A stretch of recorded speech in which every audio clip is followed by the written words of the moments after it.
Recognize myself for 5 minutes. Governor, you've apologized, correct? Correct. Have there been people that have been fired? Correct. Anybody also dismissed or otherwise retired? Yes. Did the state of Michigan do something wrong? Yes. Administrator McCarthy, the EPA do, in your mind, did the EPA do anything wrong? I don't know whether we did everything right. That's the challenge that I'm facing. Now, the challenge you're facing right now is my question. And my question is, did the EPA do anything wrong? I think we could have been, I would hope that we would have been more aggressive. I would hope that we would have escalated this issue. If we could have done absolutely anything to stand on a rooftop and scream about the challenges we're having in the concerns, so you're just not. Here's the fundamental difference. First of all, we have jurisdiction here in Congress on the EPA. I don't have jurisdiction on the governor. I don't have jurisdiction on, I have jurisdiction to call him up here, and Republicans did call him up here. He volunteered to be here, and we are investigating. This is our third hearing on this topic. But here's the fundamental difference, and I hope you and I hope everybody understands this. I see responsibility. I see people that are getting fired. I see changes. I see an admission that there was fundamental wrong that happened in the organization. But then when I turn to the EPA, has anybody been fired? That's a question. No, sir. Has anybody been dismissed? No, sir. When the EPA Region 5 administrator there, Susan Hedman, the day you finally did take decisive action, when you were questioned about that, you said that her act of stepping down was courageous. I did. I'm going to ask you again. Did the EPA do anything wrong? The EPA worked very hard. Let me make one. Okay, no. Let me make one. No, because I have another question for you. No, hold on. Okay. Did the Mark Edwards has testified here twice. He doesn't have a dog in this fight other than he wants good quality health for people, and he wants good clean water. And he happens to know the science behind the water.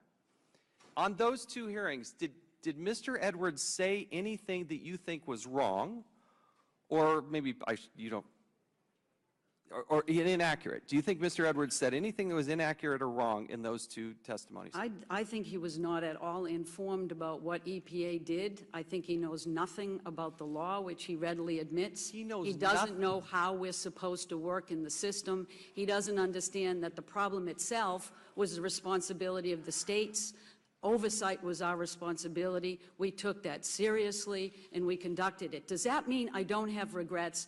Because I'd really like to No, that's a whole different standard. Everybody can say that's cheap. Oh yeah, we just got regrets. That's cheap. That's cheap. Well, so you have to look at how the law works, and we did. Yeah, you know what? And it failed. You failed. You said, quote, if there is anything I could do, if there was any switch I could pull, you had that under the law and you didn't do it. No, sir, I did not have that under the law. Yes, you did. If there is an imminent threat, you can pull that switch. And you finally did in January. Administrator, you are wrong. There's two parts to that, sir. You skipped the second. What's the second part? You need to have the information to determine an imminent substantial threat. So why do we even need an EPA? If you can't do that, you were in those homes. No, I am asking the questions. Okay. Yes, okay. In February is when you first arrived on the scene, and it wasn't until January of the next year that you actually did something. That's the fundamental problem. Don't look around like you're mystified. That's what happened. Miguel Del Toro showed up in February. You didn't take action. You didn't. And you could have pulled that switch. We consistently took action from that point forward. There are a lot of people in this audience from Flint. Sir, nobody believes that you took action. You had those levers there. Mark Edwards from Virginia Tech, bless his heart. No, just listen for a second. Okay. Had the opportunity. They have said things like, we failed to get EPA to take lead and water risks seriously. It's possible, another quote of his, and this is possible because the EPA has effectively condoned cheating on the lead and copper rule monitoring since 2006.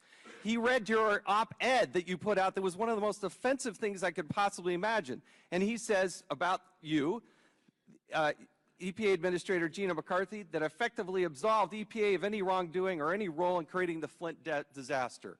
If you want to do the courageous thing, like you said Susan Hedman did, then you too should resign. Nobody's going to believe that you have the opportunity, you had the presence, you had the authority, you had the backing of the federal government, and you did not act when you had the chance. And if you're going to do the courageous thing, you too should step down. My time has expired. And I will not close this hearing until Mr. Cummings has equal time as well. But let me go to Administrator McCarthy. The lead and copper rule requires you by law to update it every 6 years. But you did not do that, correct? It actually requires us to review it every 6 years to see if it needs. You don't believe that it's required under law to actually update it? There are many laws that. You're just supposed to look at it? No, sir. We were actively looking at this. We are actively looking at this rule. It is very challenging. But you said if you want to do a substantive revision to it. Well, if you want to do what the last administration did, just tweak it a bit. It doesn't take don't that blame long. the Bush administration. You've been in office for more than 7 years now. So you said, in your own words, that you were going to have this new rule out in 2013, correct? I'm really not aware of that, sir. I know that the schedule that I'm aware of is a 2017 schedule. You mean the 2018 is what we heard testimony? Well, the draft would be out in 2017. That's what I'm aware of. This is what's so frustrating. You have somebody like an expert like Mark Edwards come and tell us there's so many ways around this and there's so much confusion. Do you believe there's any confusion about the lead and copper rule? I do believe that it can be strengthened, and I do believe there are weaknesses. No, that's not what you asked. Strengthened. I'm asking if you think there's any confusion. Well, I believe there probably is confusion. I'm not the one on the receiving end of it, but we work to clarify that whenever anyone has it. You're the administrator. What do you mean you're not on the receiving end of it? Well, I meant because we manage the program, the states do the implementation, and they do the enforcement. And in this case, we were very clear to them what their responsibility was under the existing law. So while I understand we should strengthen the law, I agree. So we had what we needed in place to prevent this from happening. Really? But then why did it happen? Because the state didn't implement and enforce appropriately. So you sent Miguel del Toro in February 2015 out to go do the testing. That wasn't for a lead and copper rule testing. That was a testing for an individual in their home, which ended up being 3 houses where there was a localized problem. I did not have information until July 21st that there was a systemic problem with that system. Yet as soon as we knew there was any problem in 3 houses, we told them to start doing the proper treatment. No, because we did. But the timeline is such that Miguel del Toro does the testing. Yes. The report gets leaked, which he feels he was reprimanded for. That it gets released. The mayor calls the EPA, Susan Hedman, and says, "Is this report true? Should I be worried?" The answer is no, you have nothing to worry about. And the mayor went on television, we played it before this committee, and says it's safe to drink the water. Sir, I think I've tried to explain that Susan did not dismiss the substance of the report. She indicated that it was interim, the data hadn't been quality controlled, and it wasn't leaked, it was actually sent out. It was in the newspapers. That is so the I know information it was in the available. newspaper, and the ACO was pushing on it, and the person's home that she came to, it was out there.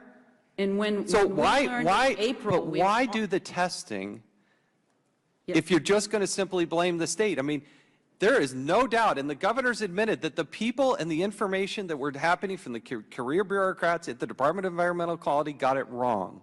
But let me read to you this. This is, you said they did everything, that you immediately wanted to have everything done on the corrosion control, correct? I said by starting April 24th, when we realized that they were not doing corrosion control, we told them under the current law they should do it.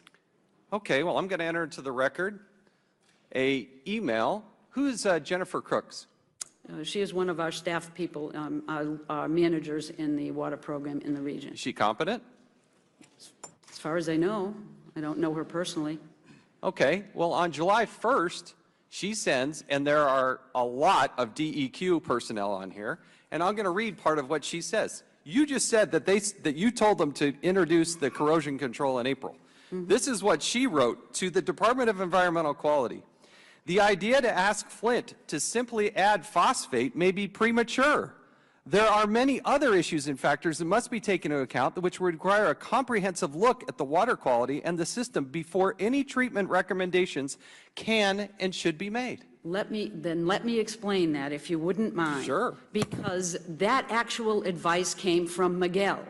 Because when I say you need to do treatment, it does not mean that I have a switch to turn on. He indicated that the agency didn't have the full water quality data. That's when we demanded and offered and begged to be on their technical advisory. You were. This was a conference. It was a summary of the conference call between DEQ and the EPA. No, there was a Flint technical What do you mean, advisory committee. I'm sorry. Look, the public can look at this for themselves. Well, without. Okay, but it was not as easy as flipping a switch. It did not mean that they didn't need to require to do it. The question was whether we were going to be premature in how best to get that done. No, what you did is you came here and you blamed solely the state. And I'm here to tell you, the state has a big part of this blame. I'm not trying to excuse them whatsoever.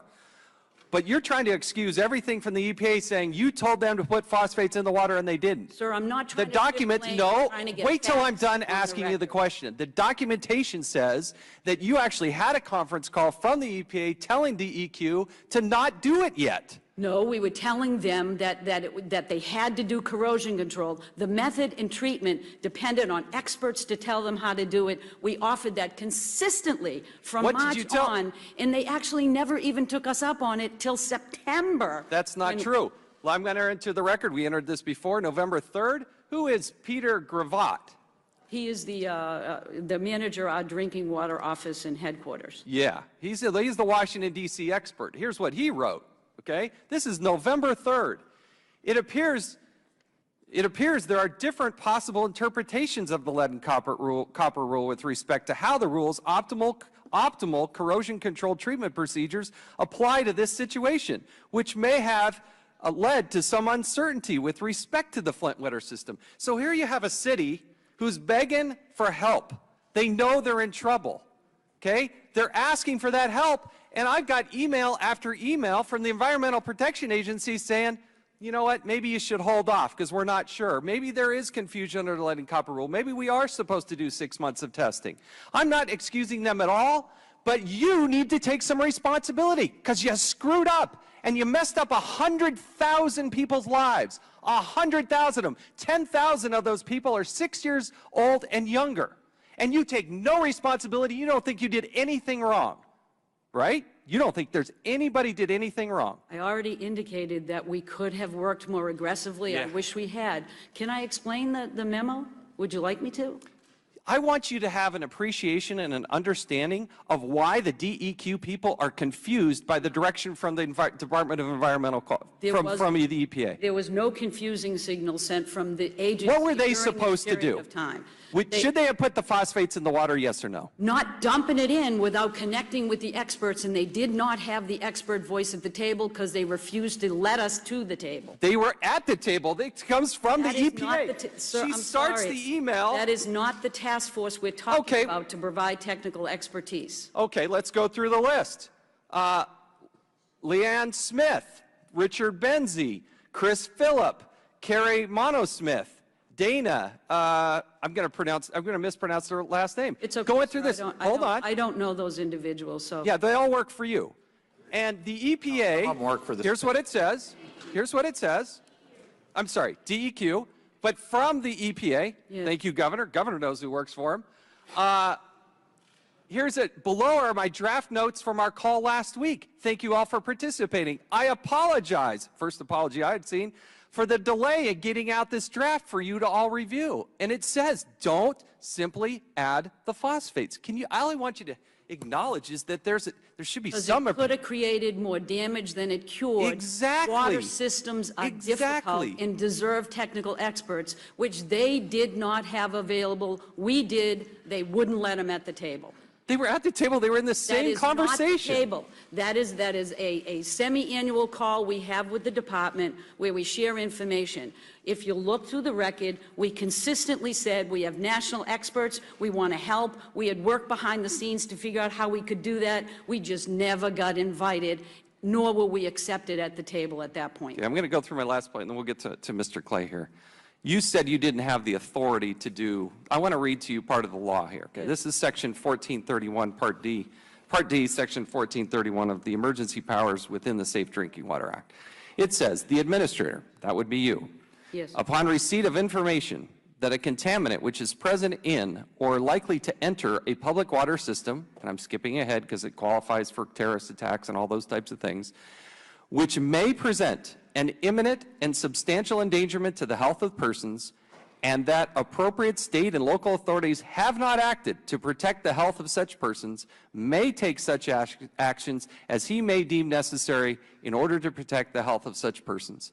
So if they weren't doing what you wanted them to do, why didn't you take action earlier? I'm surprised, Mr. Chairman. The second part is about states' rights and what we have to do. What do you mean the second part? There is a two-part process to us actually issuing a 1431.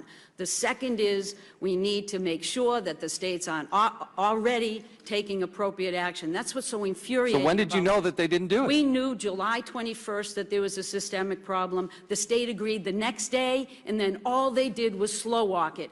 That's why we had to do it the way we did. I wished we had gone further. I wish we had gone farther. I wish we had yelled from the treetops. But there is no way that my agency created this problem or there was ambiguity in the existing law that wouldn't have done the same thing that the governor said, which was let them know to use your common sense, don't put people at risk, just because we couldn't figure out that in the life of us, in our guidance, we never thought that anybody would go from a treated system to an untreated system and not treat it. I didn't think we ever had to say that, because I never thought anyone would. That's where we are today. You can't have it both ways. You can't have people on the ground testing it, people like Miguel del Toro doing those types of tests, sending up the warning flags. No, sending up the warning flags and then not acting. Okay. I'm going well past my time. We'll recognize the gentleman from Missouri. Thank you.